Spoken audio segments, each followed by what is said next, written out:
Hello there, Reject Nation. I'm Greg Alba. I'm John Humphrey. We are going to watch a top reward tier video request from loyal patron eject Andrew Hayes. Top 10 best movie villains of the decade. Ooh. I said thank God you're requesting this because I don't want to make my own list. I just want to riff on someone else's opinion. Yes. It's not really an opinion. It's nitpick. This is objective. This is very objective. Oh, yeah. Watch Mojos. Let's check it out. They're undeniably bad, but they sure are good at it. Hey guys, it's Phoebe with Watch Mojo. Hi, Today we're counting Phoebe. down our picks for the top 10 movie villains of the decade.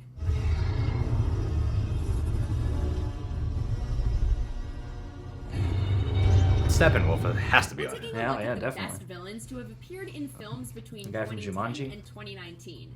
You will see human and monster villains here, but no animated ones. Let's get to it. Okay. If you like what you're hearing, be sure to check out the full song at the link below. What is this Sound Mojo thing? These independent artists who get to promote their stuff on here? I don't know. Someone has to request one for us to find out. It's the only way we do anything. Number 10, Joker, Arthur Fleck. Joker. When you bring me out, can you introduce me as Joker? You put him as Joker is 10? one of the most What the iconic hell? villains of any medium. With this film, he proved that he doesn't need Batman to maintain that status. Though 2019's Joker had its detractors, few critics could find fault with Joaquin Phoenix's brilliant performance. You don't listen, do you? Now, mental illness is a tough subject to tackle, especially when the character in question is supposed to be a villain. There's always a fear of demonizing mental illness. When I was a little boy and told people I was going to be a comedian, everyone laughed at me. But Phoenix and director Todd Phillips did a solid job of Wait, making this character mental act illness is a sympathetic real and thing? someone Huh? who lives up to his And villainous not made up legacy. in this When movie? Arthur Like a Fleck cold gives for in your to his mind? worst inclinations and embraces his Joker Just persona, take a he pill. becomes an agent of chaos and evil, and an unforgettable one at that. Number 9, Calvin Candie, Django. Nominated for an Academy Award. Going over. We got us a fight going on that's a good bit of fun. Like Joaquin Phoenix, Leonardo DiCaprio is considered among the most talented actors of his generation. Who else could take a role like Jordan Belfort and simultaneously make him both reprehensible and so magnetically charming? As DiCaprio had already proven a year earlier, however, he's every bit as capable of turning off that charm. Lay your palms flat on that tabletop. If you lift those palms off that turtle shell tabletop, Mr. Pooch is going to let loose with both barrels that sawed off. Playing against type as 19th century slave owner Calvin Candie, DiCaprio wholly commits to the sadistic, hate-filled, and thoroughly repulsive villain. His bigotry and racism know no bounds, but as detestable as Candie is, the manner, swagger, and quirks with which DiCaprio imbues the character makes him the sort of villain we love to hate. The fact that Leo didn't get an Oscar nomination for this scene-stealing performance is baffling. You do not have anything to drink. Can I get you a tasty refreshment? Yes, I'll have a beer. Wonderbar. Number 8, Lord Voldemort, Harry Potter and the Deathly Hallows Part 2. Before he was brought to the big screen, Voldemort had already been established as one of the greatest villains in modern literature. So dark. As such, the risk of the live-action interpretation of the character falling short of fan expectations was incredibly high. And J.K. Rowling Ray supports Fiennes trans pulls rights. it off Oh, yeah, totally. magnificently. Definitely. This day is full. You put your faith in me. For many fans, it was as if the Dark Lord had stepped right off of the page and onto the screen. In the final installment of this epic series, Fiennes holds nothing back, fully inhabiting the role. As Voldemort is cruel and imposing, there's danger behind every word he delivers, an inherent volatility that's terrifying to behold. You've been a good and I will say, Ray Fiennes does not get enough credit for bringing Voldemort to life. Yeah, it's true. And yet, he's also charismatic in a way that makes you understand how he seduced so many to his side. Number 7, Erik Killmonger Stevens, Black Panther. Nah, I'm your king. It's not the first time we've said it, but the MCU, for all its strengths, has really struggled to bring compelling villains to the big screen. With Killmonger, however, they absolutely hit it out of the park. Black Panther was the first comic book superhero movie to be nominated for Best Picture at the Academy Awards. That's and while all there were thanks many to him. contributing factors, Killmonger felt like a key part of the equation. I lived my entire life waiting for this moment. Played expertly by Michael B. Jordan, Killmonger is a fully fleshed out villain who, despite his lethal methods, has relatable and sympathetic motivations. You will destroy the world, Wakanda included. The world took everything away from me.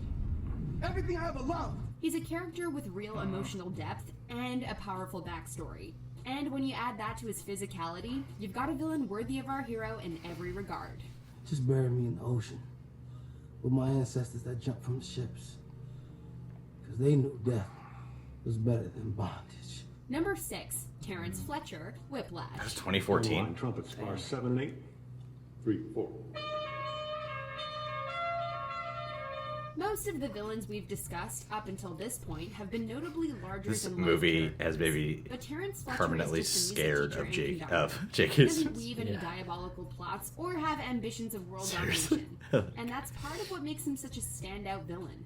He's the sort of antagonist that any one of us could encounter in our own academic or professional careers. Rushing or dragging? Rushing. So you do know the difference. As Fletcher, J.K. Simmons plays a master emotional manipulator, preying on the vulnerability and ambitions of his students on his quest for musical perfection. He's cruel and violent, and yet he's fundamentally human and not without sentiment or honor. Like so many real-world villains, he doesn't see himself as one. I earned that part. You never earned anything. God, you are a self-righteous prick. Number 5, Amy Elliott Dunne, Gone Girl. There are so many Yup, ways spoilers. in which this film could have gone wrong. It's all good. The manipulative, Have you seen this? crazy woman is a tired trope and often serves as a lazy stand-in for actual character development. Amy checks a lot of the boxes traditionally associated with this archetype, but she's anything but two-dimensional. I've killed for you. Who else can say that? Despite all the mystery initially surrounding Amy's disappearance, this film takes us deep inside her mind, inviting us to understand what makes this character tick.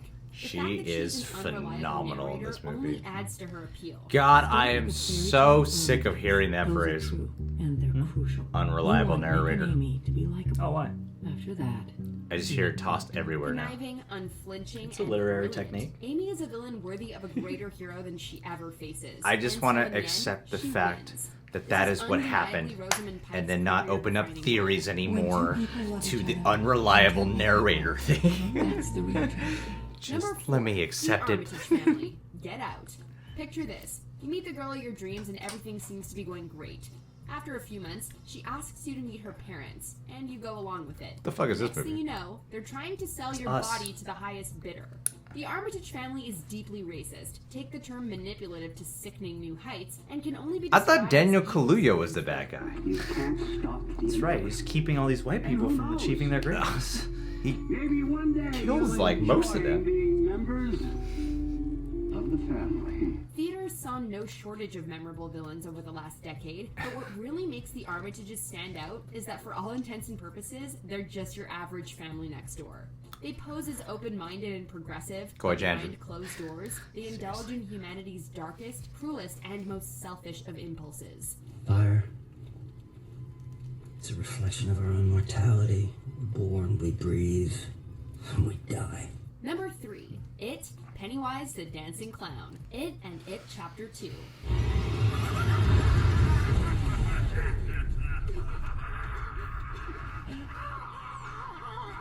It is a the terrifying first one was so cosmic much being better. who most commonly takes the form of a sinister Such a scary scene. Need we Yeah. say more?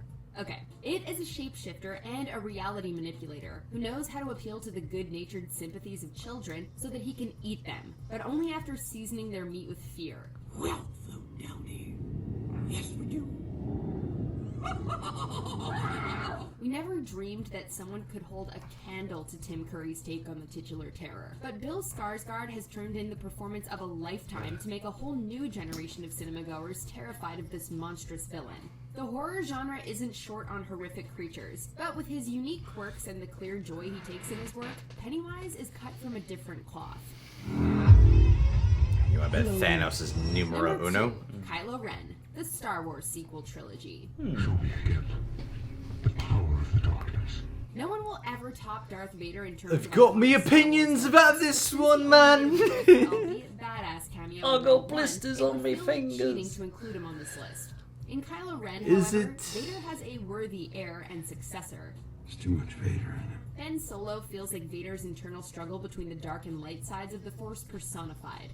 He's a slave to his emotions, both positive and negative. In many ways, he feels like the sort of complex, tortured character that George Lucas was trying to craft with Anakin Skywalker in the prequels. No.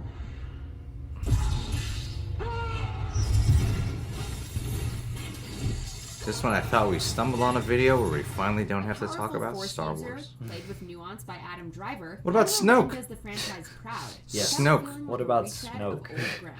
The Sith, the Jedi, the Rebels, let it all die. Before we unveil the #1 baddie of the decade, let's see some honorable mentions.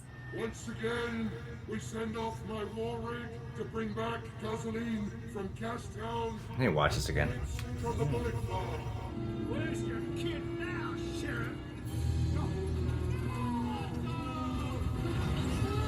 Damn. You see, we are the last two rats. We can either eat each other. Number 1, Kathleen Kennedy. Or eat everyone else. You breathing? Oh yeah.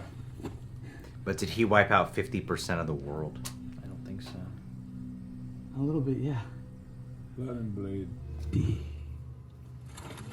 Ha! Here are like 46 honorable mentions. We gotta see the Paddington films. Begins. Tether yourself. Yeah, I was thinking these guys. Addie, don't do it. Maybe I should touch something off of you.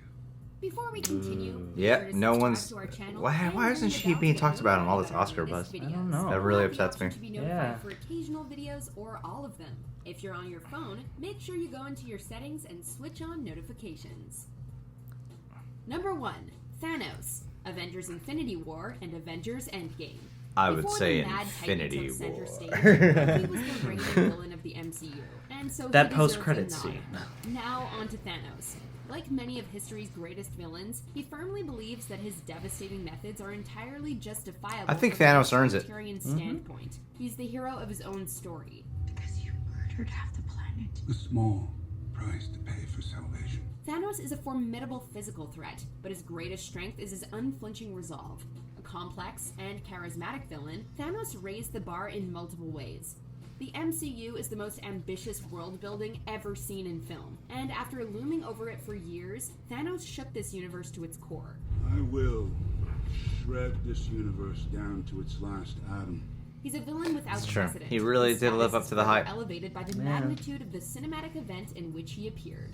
Do you agree with our picks? Let us know in the comments. I hate them all. Fan of the song You're right now? wrong. Check out the music video for What about Apocalypse? Yeah. What about the New Mutants? I would say Michael Fassbender. From in which film? Shame. Assassin's Creed. Oh yeah, definitely. Shame is the villain in Shame. Shame is the villain in Shame. I would say Michael Fassbender from 12 Years a Slave. I thought he was ruthless and terrifying, pure sadistic, but I guess I only had room for one racist slave owner, and that was DiCaprio. Calvin Candie. and Django Unchained, who was great, and I think will forever be hailed as one of the biggest Oscar snubs of all time. What about Jake Gyllenhaal from Nightcrawler? Ooh, that's great. And he's the protagonist of the film. Yeah, but I guess they only have room for one anti-hero, Arthur Fleck's Joker. That's right. That's the most you can do.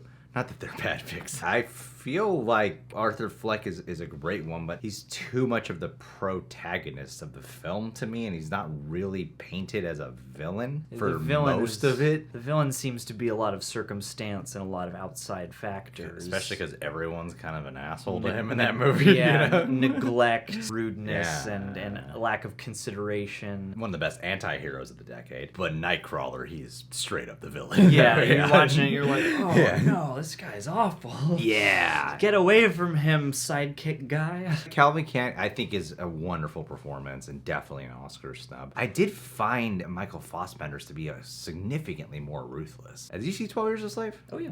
Oh yeah, watch it all the time. Got it on repeat. I know some people who watch it. While I'm editing, you know, it's just playing in the background. Yes, I gotta wash myself in our nation's shameful history just to keep myself down to earth. DiCaprio, when he's intense and scary, he's like fun and entertaining to watch, but he's not altogether that smart. It's Sam Jackson who has to point out for him, like, you know, they're playing you, right? It's like, damn it. Yeah. But but that just makes him that much less. It's shown throughout the movie that he's not as cultured as he lets on, and he's kind of a brat. So in that way, I mean, those are still icky qualities. But I do understand, because I think like they're both ugly characters, but there's a certain harshness that is never alleviated by humor similar to Michael Fassbender in 12 Years a Slave. Yeah. So I could see why you would want to swap them out, although exactly that Leo role, that Calvin Candie is pretty iconic. It is an icon. Yeah, no, it's definitely left more of a staple in the zeitgeist. I'm just saying, man, if you have a slave owner evil category, swap him out. That's right. Why not an honorable mention at least, man? What the hell? Oh, Call Me by Your Name? Homophobia. That's a villain even still today. Sorry to bother you. Capitalism. Yeah. You know, Ralph Fiennes as Voldemort is not talked about enough. I think that's the issue you run into sometimes when you play an iconic villain doused in makeup or visual effects like Thanos. Both of those had such a mantle to uphold. Voldemort, he who must not be named, one of the most iconic villains from literature, being brought to the big screen tease, and then he doesn't come into full formation until, what is it, Goblet of Fire, when you see him actually walking around. Yeah. The culmination film of Harry Potter and Deathly Hallows Part 2, and then of course Thanos with Josh Brolin embodying that role. Both of those had so much hype, so much of anticipation for when they're finally going to be taking center stage as the villain in the movies, and I think they both really delivered. And Ralph Fiennes especially, I think, does not get enough, like Voldemort is so remembered and Voldemort has been so edified throughout the series that we kind of just accept, yeah, Voldemort. Yeah. Instead of like, Ralph Fiennes really delivered on that. And he does, and I don't think he gets enough credit for that. But as long as we have a Ralph Fiennes category, I mean, what about Harry from In Bruges? I mean, that's a villain with convictions and integrity. I just think that as long as we have a Ralph Fiennes slot, we should be able to switch him out, you know? Are you mocking me? No. What are you talking about? Okay, I thought I was misled. J.K. Simmons, Whiplash. It's weird because angry, top dog, controlling, authoritative figure was something we had seen him do with J. Jonah Jameson. And it's funny. It's hilarious. And then he does like a very realistic rendition of the guy who's yelling and belittling people. It's like a teaching horror experience. And he is so scary in it and so believable. Mm-hmm. He won the Oscar for that, right? I think so. He's so believable in it that I just would be so scared to meet the guy. That's how good he is in that movie. That's what he's like in the booth during those M&M commercial tapings. Just yelling at the red M&M like, is that cartoonish enough? You could just literally show people the first scene when he loses his shit on Miles Teller. Oh. Not quite my tempo, but you know, that scene, he's sort of belittling him. And how it ramps up from like, calm, it's okay, to like the most horrifying abuse. Yeah. Like he's throwing a symbol at him. Like Olivia hadn't seen Whiplash, and I'm like, let me just show you this one scene. I showed her, she was like, oh my god. Even just so mean. Flashing back now, like, yeah, he's something special in that movie in a horrible kind of way. I'm sorry Gone Girl got ruined for you. Did you already know that? Yeah, it's been ruined for me already. I mean, Okay. Actually, looking at this video, I didn't really pick up the context for what the spoilers were supposed to be, even though I know what they're supposed to be. I think Gone Girl did not succeed as much as it could have because of the fact that you can't reveal this. Because this is actually like, I'm going to dive a little deeper for you. It's like halfway through when you learn this. Yeah.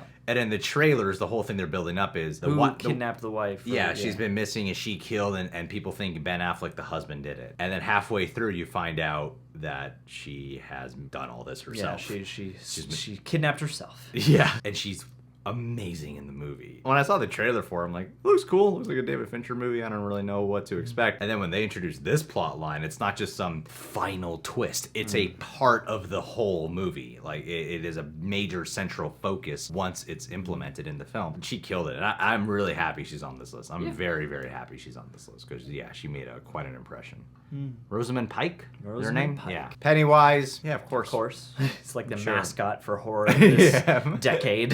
He's the biggest horror phenomenon right now. And it's true, though. He did something that usually doesn't work because Tim Curry was so iconic in that role and such a specific voice and mannerisms. To go from, hiya, Georgie, to, hiya, Georgie. Like, hiya, Georgie.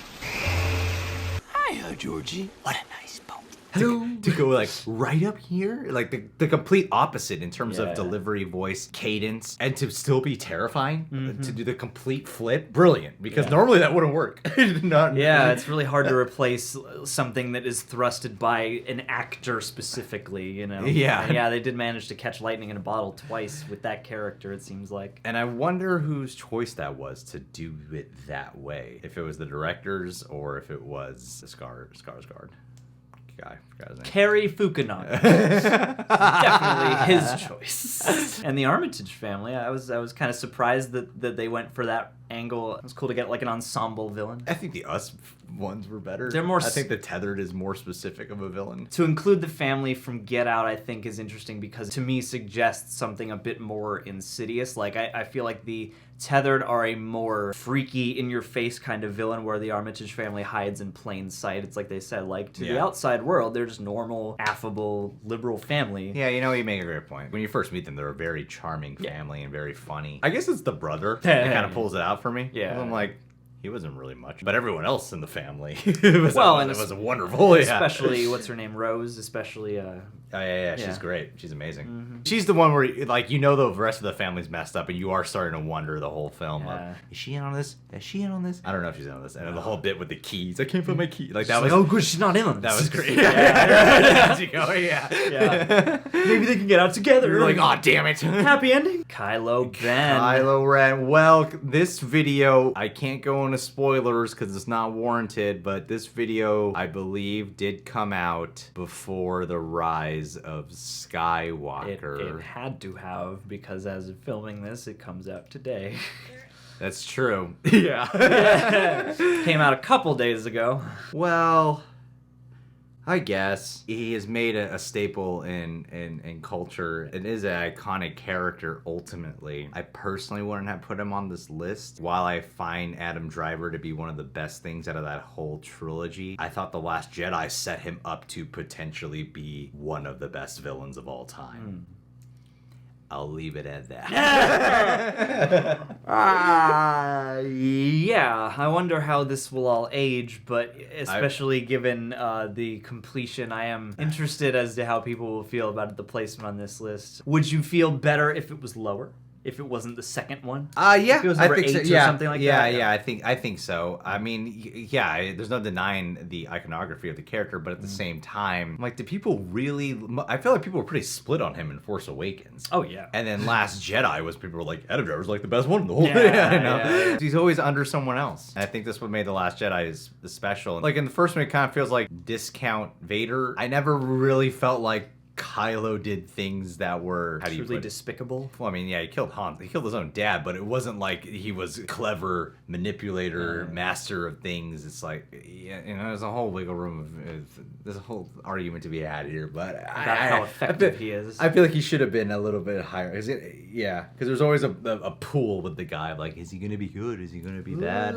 Ultimately, if you're going to put him on this list for the trilogy, you should have waited till Rise of Skywalker. Yes. But I know people will definitely disagree because I think Adam Driver is one of the best out of the whole trilogy. Agreed. In terms of villain of the decade, I'm not sure I'd give it there. Maybe my thoughts on that will change. He's ultimately an anti-hero, whatever. Yeah, overall, it's a pretty positive, pretty solid list, I'd say. I think this did a really good job. I might say, like, Koba from Dawn of the Planet of the Apes. Ooh. He was a great villain. He was a wonderful villain. I felt he had a lot of pathos, that character. You felt sorry for him, but also found him very threatening and menacing at the same time. He wouldn't get with Caesar's program. Took matters into his own hands.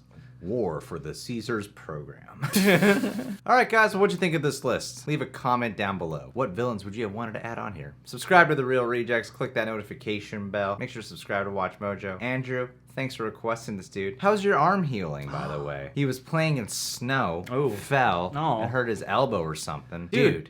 You go. You're supposed to be the expert in surviving snowpocalypses. That's embarrassing. Yeah. Yeah. Want to clarify? Because Andrew Hayes sent us a documentary he made with some friends a couple years ago. It's really informative. It helps you survive in a snowpocalypse, and Andrew is the host of the video. So I'm a little disappointed. I hope you at least wore your bomber jacket because you don't want to catch a cold. Andrew, I hope you have a great Christmas. Also, I just want to say if your mom's watching this, what's up, Mrs. Hayes? How you doing? And if your dad's watching this, I locked myself out of my car. Could you come and help me with that? Thank you. Locksmith. That's what the dad does. That's what he does. Yeah. What's up, Mrs.